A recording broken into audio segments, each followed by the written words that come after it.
What the hell is gastroschisis?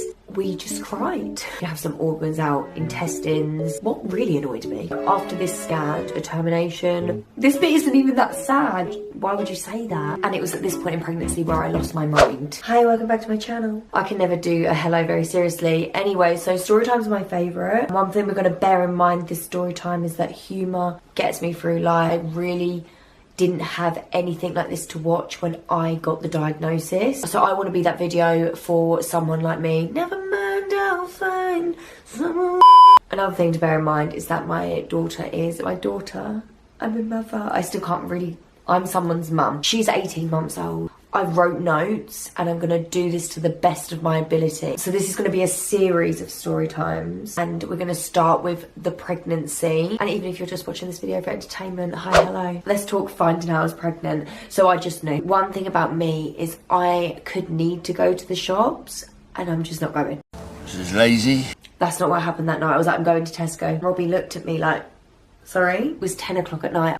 I hadn't missed a period. I just knew. Come back to the test, bam, your girl's pregnant. Bitch, I'm a mother! But we're gonna set the scene real from the start. I'm also on the anxious side, so I didn't believe it. We both went to Tesco, got some more tests, but this time I'm gonna be real. I took the cup of my own urine. The word urine actually makes me sick. What's really, really cute is when he come out with the tests, he come up with this little giraffe teddy. And when it came out positive, he pulled out Jeffrey. I probably took about 1,000 tests and I still didn't believe it. So I had to go for an early scan. How people wait from finding out to a scan, I don't know. Plus, I hadn't even missed a period yet. So the whole time I was due on my period, I was like, I'm gonna come on. Then even after I didn't come on my period, was forever waiting for something to go wrong. Not the right mindset to go with. Because I was going from, oh God, the worst person, no, positive. And then for me to actually find out negative news was just like, oh, well, there you go. Great. We went for one of those early scans. This is gonna sound quite sad, but this was the only good scan we technically had. No, that's a lie, but you know what I mean, like the only scan where everything was normal. The thing about being anxious and asking questions and thinking if you just get this answer, you'll feel better. The truth is that's not the truth, because even though I had this scan and I was 7 weeks, I still had that long old wait until the 12-week scan, which I was also convinced something was gonna go wrong. Maybe I was just psychic. We go to the scan, my partner's got a morning off work and full of life and joy and happiness. I've Googled 1,000 times, is it intuition or anxiety? So whilst I'm laying there, my intuition is saying, her face don't look right, something's wrong. I was also like, wait, is this anxiety? Turns out, no, your intuition was right. In them moments, I actually feel bad for them. She starts saying stuff and quite frankly, I don't know what she said. It suddenly was like, do you know the episode of Simpsons where Homer's got the mini Homer in his head with that was what was going on, but like more depressing. So I need to go get someone else. I was like, oh, great. So in comes this man. He's like, hi, how you doing? Not great, actually. Why are you here? Then we can hear them discussing, trying to listen so hard. He's like, yeah, but she's 11 weeks. And she's like, no, she's 12 weeks. So I was thinking, well, what happens at 11 weeks that hasn't happened at my 12 weeks? And then he comes in and he starts talking. And my partner actually is more introverted and I'm more extroverted. I turned into a mute. I didn't know what to do. And I'm not really a cry in front of people person, which is going to make these story times quite hard. And now I understand why there's a quiet room. The bundle of joy that bobbed in to see her bundle of joy walked out a shell of herself. And we went and got put in this quiet room. And did I say I was going to be okay in these story times? And we just cried and was waiting to go to the other people. So they say don't Google. On the walk up to this room, in the quiet room, we're Googling what the hell is gastroschisis. Some people say schisis and some people say schisis. I had my bloods done. I'm quite the dramatic fainter. I have done a story times in all my dramatic hospital times. Essentially what would happen is the abdominal wall hadn't closed, which normally happens around 11 weeks. Please bear in mind I'm not a doctor and I'm going off memory, I don't actually know what I'm talking about. And I'm 12 weeks and it's not closed. She did give me a bit of hope and told me a few stories about people that had gone and then it was fine. And then I started trying to tell myself that what was going to happen is I wasn't 12 weeks. They got that wrong. I was actually 11 weeks. So she gave us all this information, told us not to Google. I've already started, love, sorry. You'll go to London to see the specialist. They see this all the time. You'll get a scan. you'll find out within like a couple of days when your scan is, but it shouldn't be long. It's quite common that people don't tell people that they're pregnant after their 12-week scan. I'm glad that my mouth is so big I can't keep it shut, and that I did actually tell everyone when I was about 4 weeks, because that meant when people would ask me how this scan went, I couldn't hide away and slip into depression. My dad rang me so many times that everyone knew, obviously, something isn't right. They all knew my appointment time, so it helped because I didn't actually want to answer the phone to my dad, but I did feel better after I spoke to him. Whew. I've been learning about processing your emotions because I don't really understand what that means. I get it, but I don't actually get it. And right now, apparently, like, am I meant to? It's not a good time, emotions, actually. Like, I'm on a time limit. Anyway, come home, we're Googling. And although they say not to do that, in this one instance, when it comes to health, I'm glad I did. It made me feel better. There's just so many things I've Googled where I can see why you shouldn't Google. But for this, overall felt better.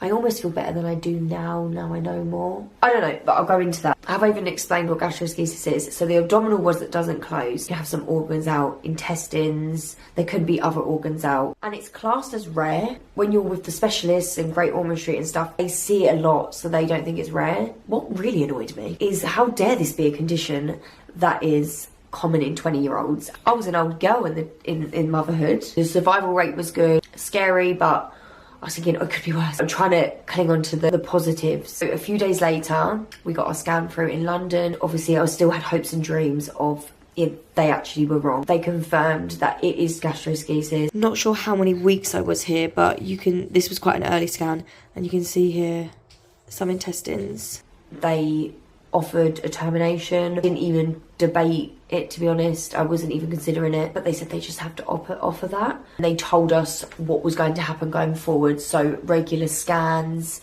I would give birth in London, the baby would go to Great Ormond Street for the surgery, the surgeons would call me and we could speak about stuff. I remember on the way home from that appointment, I was reading about Great Ormond Street. It's like the 11th best hospital in the world. So then I was trying to go on the positive side. We're really lucky that we live where we live, and I've got here. They only deal with problems in pregnancy. For them, it isn't rare, but 300 babies in the UK a year, but it's rising for an unknown reason. But after this scan, we did go buy 3 baby grows just to sort of celebrate, because everything had been a bit sad and felt a bit negative. I did go into like a bit of a depressive state. I couldn't work, I couldn't do anything.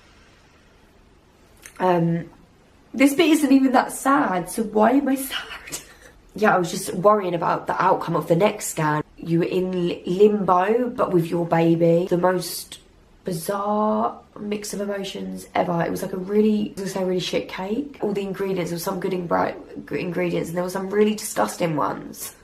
4 weeks later, I had another scan, and she was on the smaller side, but they said that's common. She had a lot of intestine out. That was one thing that you don't even have to be a professional to see clearly, like, that's an intestine. Clear, and there was a lot of it. And they were showing us and telling us, like, show and tell of your baby's intestines. There's quite a lot of it out, so that was scary because I was thinking, why is there so much? But overall, that scan was more positive, but there would always be something they would say that it wouldn't be at the moment that I would think it. It would like come into my head on the way home, and I'd be like, well, what did they mean by that though? Or like little tiny sentences. I felt better because then I'd had 2 scans that wasn't negative. There wasn't bad news, it was just same. So you're going for all these scans to keep an eye on the intestines, and that one thing they said to me that just stuck in my head is that you don't want them to dilate. Just remember every scan being absolutely terrified for the worst news, because once you have bad news in a scan, it like confirms, oh well, you might have more. It's really hard to stay positive, but I would say that my brain can't stay in the negative for long, so I'll always find something positive, and I'm around people like that as well. It's just like a back and forth. My call from Great Ormond Street surgeons was coming, so I had notes on my phone, which I actually still have the whole conversation. I was taking notes. Where is it? Did I delete it? Oh, baby. I nearly had a meltdown then. And they called me. They basically explained what it was, told me what to prepare for. Reading these back, knowing what we went through. Like when you're listening, especially being a first time mum as well, I think that made a difference. Had no expectations. Feel like maybe it'd be harder in pregnancy if you'd already done it. But on the other side of that, you naturally have expectations of childbirth, bringing your baby home, all these different things that you have to process and accept that it's going to be different for you, and that is actually quite hard and is probably kind of like a grieving process. I'm not no therapist, but it sounds about right. And then I asked all the absolutely horrendous things that could happen, and they told me. Once you find out what I was googling whilst actually in hospital with her, you'll think you're not right in the head. The end of the notes here, if you are pregnant with gastroschisis, this is another thing, it's really hard. I want to give my full unfiltered experience because that's all I wanted. I kept searching and I wasn't getting that from people online, but also you don't want to scare people. But also, my toddler's asleep and they're absolutely fine. He said, focus on what's going to happen, not what could happen. I think he got the gist. He wants me to be positive and happy in pregnancy, which is better for both me and baby. That come, but not straight away. So this is what I mean by they said things in the scan that threw me. So I was like, what do you mean? The next scan after this, 3 weeks later or something, he said, bowel hasn't dilated, which is our concern at the scan, but they aren't usually dilated at this stage anyway. Wait, what? So I've been thinking it's positive that it's not dilated, but actually, you know, we'll expect to see it in your next scan. Just sparked up the fear for the next scan. It's like, well, they wouldn't be dilated this time anyway. So this is a false positive. Then I did eventually start to get, I think you get used to this like different pregnancy. I eventually put it on my Instagram and I'd eventually told people. People say things some things were just like, oh my God, why would you say that? I had someone at work that almost minimised it to the point where it's like, it annoyed me when I was pregnant. But then when I thought about that when I was like 5 weeks in the Great Ormond Street, I could have swung for her. Nah, yo, hold my poodle. Hold my poodle. You took all your children home. What do you mean? Oh, just pop the intestines back in and off you went. There's a difference between being positive and then completely minimising something. I was kind of putting off buying things, and I think subconsciously that was my brain just fearful of if something goes wrong. I did get to a point when my family members were like, buy stuff. In August 14th, how far along was I? So the baby was very small. It needed to scan every 2 weeks now because of that, which is normal. The baby being small, but I think maybe it was on the very small side. In fact, not maybe. My battery's dying now and I think I can hear Billy stirring. She's awake. She's like, I'm alright everyone. If you're pregnant with an inside out baby like me, I'm alright. And it was at this point in pregnancy where I lost my mind. But I think that needed to happen. It was just all building and boom. On the percentile chart, she was off the chart. You see, they have all the different sizes and I specifically remember her head. And this comes up in where I have an absolute breakdown. Not only did I need to have a scan every 2 weeks now, I had to go for a blood test, but I'm taking in so much information. Every scan, every time I see someone, there's so much information, it's actually hard to understand it all. I went and had the blood test, and it was, everything falls on a weekend, and when it falls on the weekend, you're then restricted to who you can speak to, appointments you can have. It was a Friday afternoon, and someone calls me to basically say, I'm not gonna lie, I still don't understand it to this very day. All I heard was, something's wrong, potentially this, blah, blah, blah, blah, blah, or something like that. And I was like, oh, okay, should I have a good weekend? I'm like, yeah, okay, bye. This is an example of where Google is bad. I started Googling what she said. I was on the phone to Naomi, I was crying my eyes out. I convinced myself that she was disabled and she had an extremely small head that was going to cause major issues. In my head, it was real. Part of me thinks now I probably just needed to cry, but was trying to always be positive and be fine, because at that point I had got used to it. And at this point I had 2 points of contact, so my local hospital and London. So what did I do, you ask? Oh, I called London, had an absolute meltdown on the phone, hysterically crying. You can't. Then they said, listen, you can come in if you want, or you can go local, up to you. They're really good. Called local, had another meltdown. And they said, listen, come in. And this is why it is good just to speak to people that know what the hell they're on about, because when she explained it to me, everything made sense. Yes, her head is coming up smaller, but on the chart, it's still growing. So I was like, right, this is why I don't know anything and you do. This is why you're being paid to do this. And as soon as I got there, she was like, I'm really sorry, I actually made that phone call to you. I was like, oh, sorry, but you ruined my whole day. Turns out there wasn't nothing to worry about. It's just things they're keeping an eye on, and certain things, still don't fully understand it. The next scan I had 2 weeks later, I found more scary this time. It was getting to the point where we were talking about the birth and someone said a sentence that scared me. It was at this point now, if there was anything really wrong, we just have to get her out. And I was like, whoa. Whoa, whoa, whoa, whoa, whoa. So I went to see Scan Man Dan at my local and he said a C-section is strongly advised.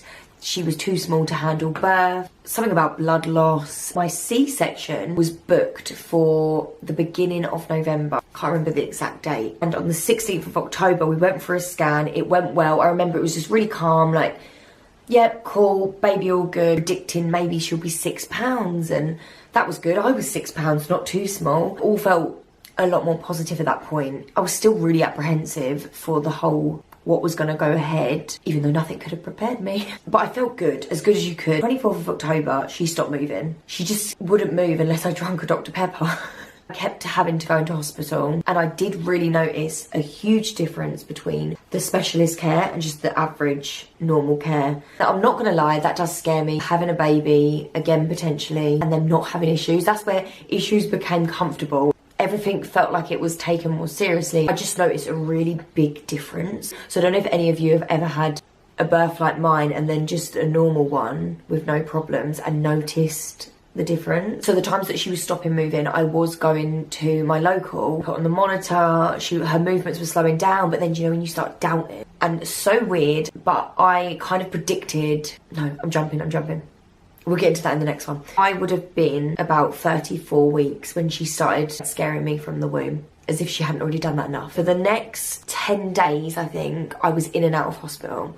And there was this one particular time where I went in and the movement was so reduced so much that they said I needed to stay overnight. I ain't staying here. I did not want to stay in hospital, which is crazy to think about how long I actually did stay in hospital in the end. I stayed.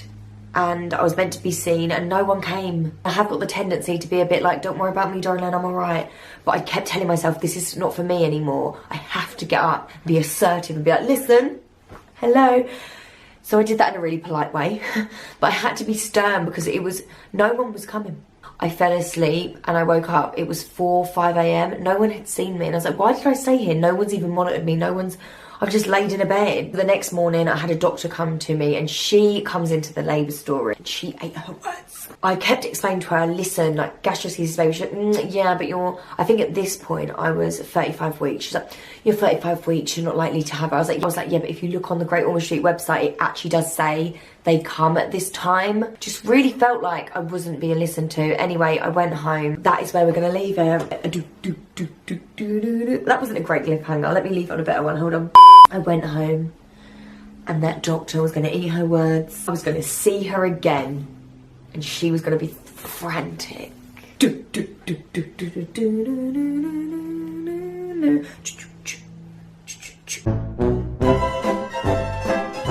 If you are pregnant with a gastroschisis baby, message me privately, comment below, anything. My next video, I feel like I may struggle with more, but we're going to do it.